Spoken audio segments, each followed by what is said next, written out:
Hey guys, what's up? I'm Cassidy, and if you don't know, this is Oh Shoot with Cassidy Lynne, my photography podcast that I just recently started. This is literally the first episode, so welcome. Thank you for listening. If you're watching my YouTube channel, thank you for watching. Before I jump into this, I want to say it feels so weird to talk into a microphone with headphones on. I don't know why this is just so weird for me, but I will get used to it. So yeah, I'm really glad that you guys are here. This podcast specifically is for all things photography. I think in the photography industry, there's such a lack of community, and I just want to provide tips and just like community for fellow photographers. If you're not a photographer, maybe you just like the sound of my voice, which that's okay too. I don't know why you would, but that's okay.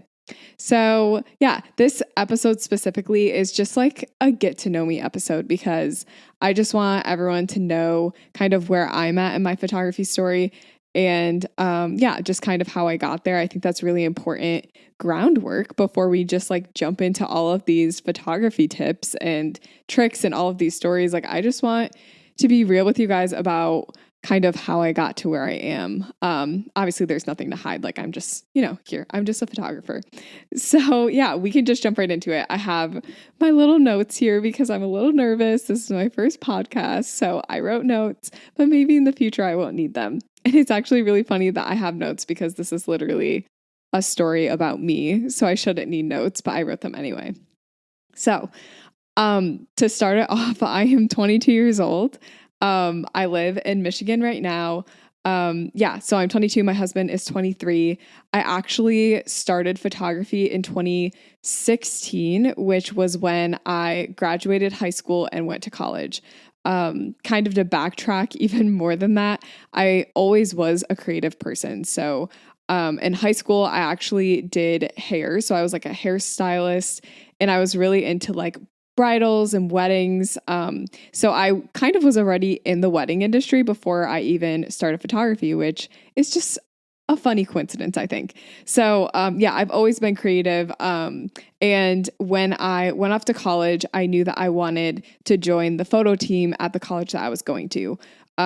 In general, the college has like these jobs that you work in order to keep tuition low. So a lot of people will work like in the kitchen doing dishes and stuff, but I being the person that I am, wanted to avoid that job as much as possible. So they had like creative alternative jobs that you could interview for. And one of the jobs that you could do was like a photography team. So I was like, I want to interview for this team. I want to get on the team so then I don't have to work in the kitchen.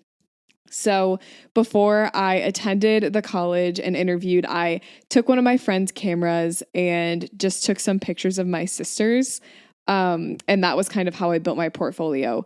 And I interviewed for the team. I literally only had like 5 good pictures to show. I had some pictures from my friend's camera that I took, and then I took some pictures of my on my phone of people, and somehow, like by the grace of God, I made it on this team. I have no idea where I would be if I didn't make the photography team, but they truly had a lot of hope and vision for me that I personally did not have for myself. So that was incredible. I made the team. I wasn't good. I had literally 0 experience. I kind of feel like my whole story is fake it till you make it. Like I feel like I faked it for a really long time, and then I actually kind of understood what I was doing, and then I like kind of made it, I guess is what you would say. So this team, I can kind of explain like what the team looked like. So the team consisted of 4 photographers. Those 4 photographers were students. And then we had like a supervisor or a boss who worked for the college. So we would photograph events, lots of indoor stuff with pretty bad lighting, anything like any event that was going on at the college. That's what we photographed, So we also edited all the photos ourselves. So the entire process of shooting, editing, delivering, that was all an individual process that we would do. So we shot on Canon 60Ds and 50 millimeters. That was literally all that we would shoot on. And I think having that super minimal gear for me was just like incredible because I wasn't able to rely on like a fancy lens or a fancy camera body. It was like I had to learn how a camera worked and I had to learn to move to my subject. So I was actually really grateful for having like kind of crappy gear to begin with. It's not crappy, but it's like very basic beginner gear. So I was thankful for that. And also that's why I started on Canon. So I am a Sony person now, but I started shooting on Canon. So I was super familiar with Canon when I first started. So I made the team, right? And I honestly didn't know what I was doing. So a lot of my experience was just like self-taught. Like I just had to learn how to do it myself because I was on this team now, but it was like I don't actually know how to use a camera. Like I made the team, but I like don't know how to shoot. So I decided one day that I was just gonna go around the campus and try out the camera and try out my settings and stuff. And I actually remember not being able to figure it out at all. I thought that I would just be able to figure it out and I couldn't. And I couldn't figure out ISO. I was like, what does this do? And there was a guy that walked past me on campus and I was like, hey, do you know how to use a camera? Do you happen to know what ISO means? And he was like, yeah, ISO is a camera sensitivity to the light. So whenever you have your ISO high, it's because it's dark out. So if it's super bright out, you want to have your ISO as low as possible. So even just that little trick that guy gave me, that really helped me kind of understand settings from like a different perspective because I was watching a lot of YouTube videos and I just didn't really get it. So to hear it from someone's perspective of like, oh, if it's a bright out, lower your ISO, like that was so mind changing or like game changing for me. And I didn't even realize it. And I feel like it's such a small thing. But anyway, so I was super self-taught. The first 3 months of doing photography, I was horrible. Like, I'm just going to say it. I was really bad because I had no idea what I was doing.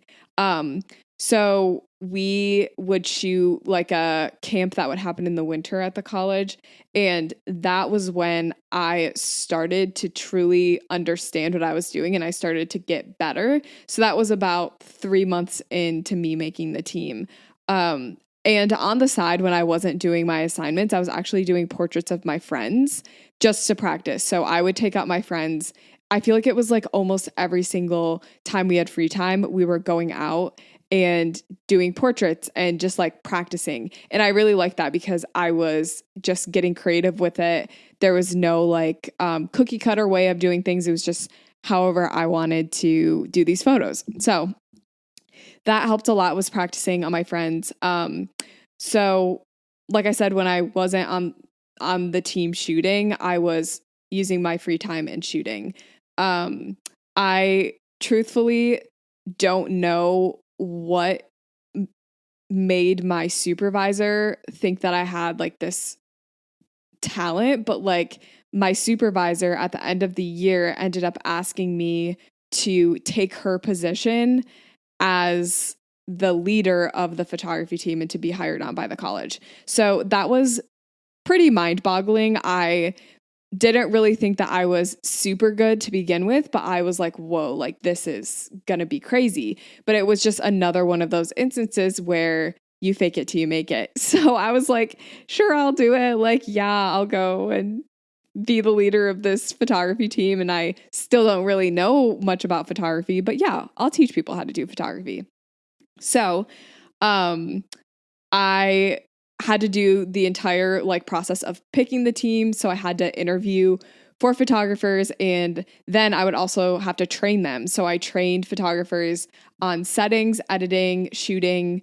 Yeah, it was a lot to handle, but as I was going and like doing this training process and working on the team and supervising the team, I realized that like I guess I am a leader and I guess I can teach people how to do this because these students are where I was last year. So I have a year of experience they don't have. I'm still learning and growing, but these students can learn and grow too, and learn from what I've learned last year. So that was a good perspective for me. So I did this position. So it was similar to what I was doing on the student photography team, except I was working full time. So I was working 40 hours a week for the college, shooting all of the campus events. So typically it was like if there was a soccer game at night, I was there shooting it. And then I had a student with me who was also shooting it. So the students were kind of like my second photographers. They were there to learn and get better, but especially at the beginning of the year, I wasn't having them shooting those events by themselves because they just weren't ready yet. So a few things that I shot when I worked at the college: sports games, concerts. I did a lot of like low light concerts and speaker shots too. So if there was ever a speaker on stage, I was grabbing shots of the speaker. I did product photos. I did studio headshots. I did a lot of candids at any event that was going on. I did photos for the camps that they ran. Just in general, it was a lot of candids with the occasional headshot or the occasional product photo. So that is how I got into candids, was through this job that I had. So once I was promoted or like brought on as the supervisor of this team, I started shooting on a Canon 5D Mark III, and the main lenses that I used were the Canon 35mm f1.4, and then the I actually don't know what brand it is, but the 70-200 f2.8. So that's like a telephoto super zoom lens. So I worked this job for 3 years, September of 2017 to September of 2020. And during that time, I had 3 different teams of students. So each year, as I was training a new team of students, I felt like my teaching got better, but my students just, they learned quicker because I was better at leading. So that was something that was really awesome for me to learn, was just leadership and training and all of that stuff. So, if you're listening to this, you're probably wondering like, okay, Cassidy, like we get it. You work this job. How did you get into weddings? Where did that all start? Well, I'm going to tell you. So I did my first like fake wedding in 2017. And when I say fake wedding, it was one of my friends and her husband put on a wedding dress, and he put on his suit. And I went out and took portraits, basically just like I would at a wedding day. I took photos of them. So that was my first like fake wedding. I did that just to build my portfolio. Thought it would be fun to try like a wedding shoot. I posted that to my Instagram, and I ended up booking a wedding May of 2018. So I did the fake wedding December 2017.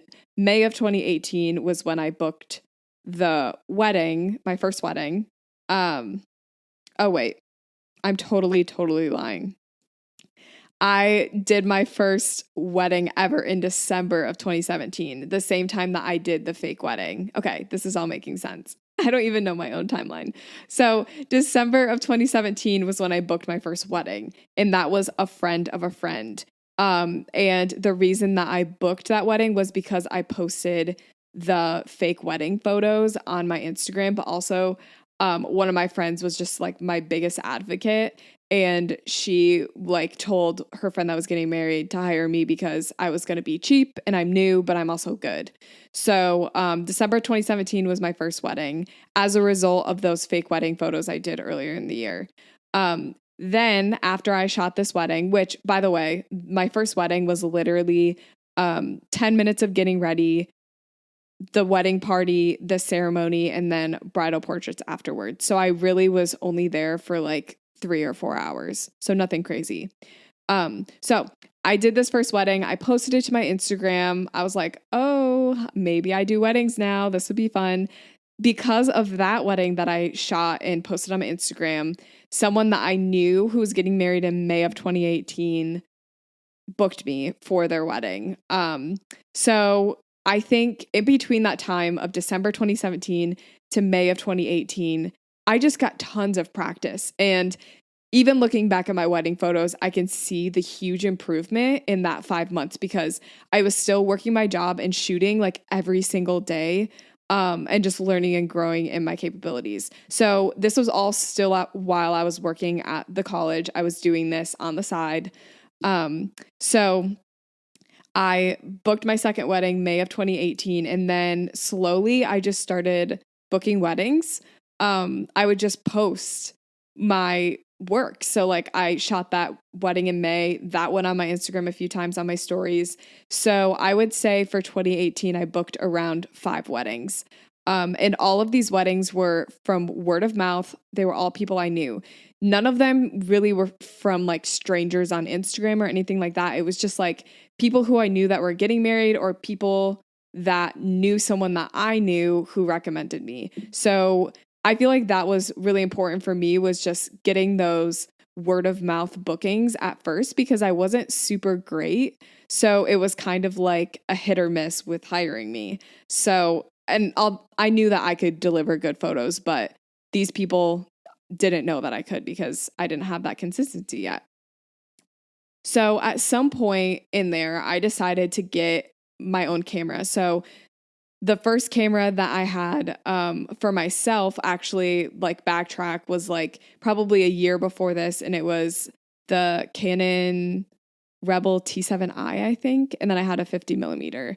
And then at this point, once I started booking weddings, I got a Canon 60 Mark II, and I got my Sigma 35 millimeter. I actually did not use it much at all because I was able to use the gear that my work provided, which was the college. So I truthfully didn't even like use this camera at all. But I had it, it was there. So then at this point, this is when I took my business seriously. So I got a website. I made myself a $200 Squarespace website, and I joined the Knot as well, which was important for me because at the time I was working at this college and it was in upstate New York, which is not where I'm from. I don't have like a community base there. So I joined the Knot so that I could book more weddings.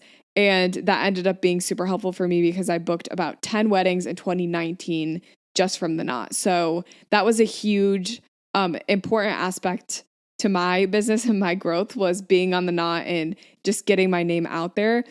I have mixed reviews on the Knot, so I can go over that later. But for my first year being in business, it was helpful for me. And then just in general, I would take any wedding that I got so that I could build my portfolio. So I was at the point where I was like, I'm not going to be picky. Like my prices are pretty low. I'm just going to take whoever I can to build my portfolio. And, it worked. Got lots of wedding photos from it. During this time as well, when I started to make my website, this was when Charlie got a Sony a7 III to help me. So I was booking weddings with second shooters included in them, but I didn't really know too many people that could shoot, and I knew that Charlie was super creative. And so I was like, maybe Charlie can shoot with me and maybe this would be fun. Like, I think he'd be good at this. So he got the a7 III to help me shoot. He basically shot every single wedding that I needed a second shooter for.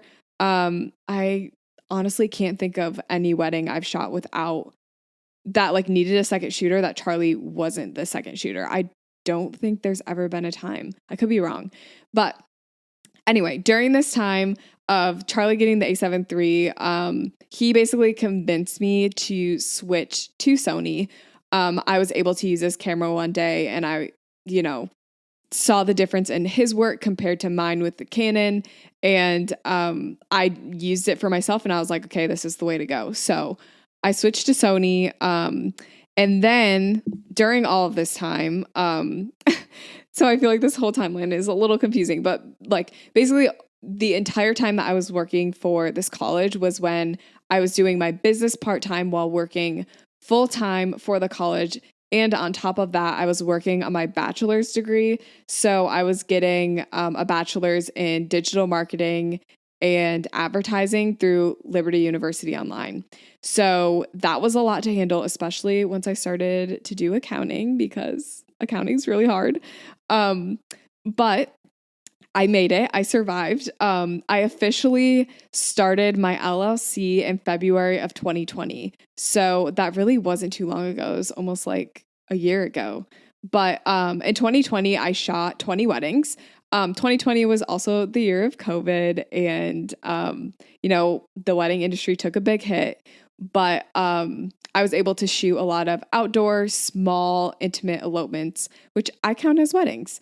And just to be very transparent with you guys, I made about $70K in 2020 from just my side business, which was huge for me. I mean, that was a really big deal that I was able to make that much money just by myself, like through my own business. Also in 2020, March 2020, sorry, I got married. So me and Charlie got married. And then fast forward to September of 2020, that was when I decided to go full time with my wedding photography business. We knew that we wanted to move home at some point back to Michigan. So in September of 2020 was when I started to market myself in Michigan, and I knew that I needed to digitally reach my audience in Michigan. So that is when I started to film TikToks and just try to grow my social media so that I could reach the people in Michigan who I wanted to shoot their weddings. So, I grew my social media during that time. We moved home in December of 2020. And I started doing my business full time at home December 2020. So I guess it was like January. And we have been chilling ever since. Ever since I went full time with my business, I have seen an incredible growth, not only in my client experience, but just like in general things like revenue and analytics and stuff. I think that everything for me is improving because I'm able to put 40 hours of my day into my business instead of 15 hours on the weekend, and then 40 hours of my time is going towards another job. So that's kind of where I am right now. I started teaching people photography and just messing around with photography education this past year. And it's been something that I really like because my background has photography education in it. So it kind of makes sense. And fast forward to right now, I'm starting this podcast and now I'm talking on the podcast and we're just full circle, which is great. That is my entire photography story. I feel like I could expand on even 2020 and 2021 a little bit, maybe like in another episode or something. But that's kind of how I got started. And I think it's really important to remember that everyone's story and everyone's photography journey is going to be different. For me, I truthfully did not do any second shooting for anybody. I didn't second shoot for anyone that I knew. I've second shot once in my life, and I think I've associate shot once or twice. So all of my portfolio building has been me shooting for myself, which has been really awesome. So just remember that everyone's story looks different. Maybe you are going to get your break in the photography industry through second shooting. Maybe you're just going to trailblaze. I think that might be the right word. Maybe you're just going to trailblaze and just defy all the norms and start your photography business, whatever it is. Just know that you got this. And I'm excited for everyone that's listening. I hope that this story kind of inspired you to just go out and do the thing and just try it. I think my biggest piece of advice for anyone who is like just starting out in photography or is wanting to transition to full time is that you don't know the end result until you do it. And like you can't know until you try, and you don't want to spend your whole life regretting not trying.